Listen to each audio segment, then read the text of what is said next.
학생이 홍콩 대학을 굉장히 어떤 그 집착을 하는 겁니다. 그래서 왜 그러냐라고 물어봤더니 이게 다른 이유보다는 홍콩 대학이 굉장히 랭킹이 높다고 이야기를 하더라고요. 랭킹이 높아서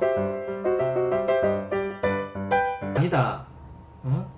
이렇게 왜냐하면 이 대학 랭킹을 매기는 거는 여러 이렇게 기관들이 있는데 그 기관들마다 그 대학을 평가하는 기준이 다 다르기 때문에 이 랭킹이라 하는 것은 사실은 이렇게 어떤 기준으로 보냐에 따라 다르다고 이야기했습니다. 예를 들어서 이제 우리 홍콩 대학들이 굉장히 많이 강조하는 뭐 QS 랭킹이라든지 이런 것들은 대개의 경우에 아카데믹한 부분에 굉장히 평가를 많이 합니다. 학술적인 평가죠. 예를 들면 뭐 학술적인 평판이 어떠냐, 교수님들에 대한 평판이 어떠냐, 그리고 교수의 어떤 그 논문이 피인용되는 횟수가 어떠냐, 이런 것을 가지고 이제 대학을 평가하는 거죠.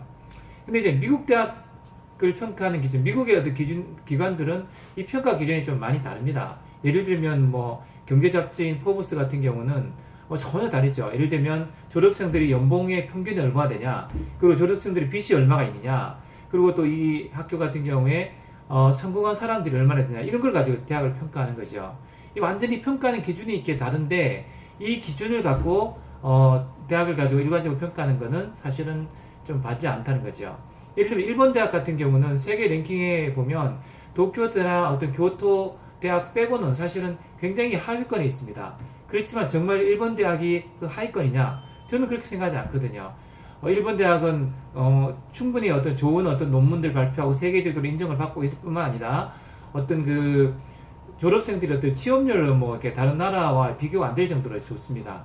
그래서 어떤 그 대학을 이해할 때 물론 평가를 참고하는 건 좋지만 그 자료가 절대적이지 않다, 뭐 이런 이야기를 제가 좀 전달했고요.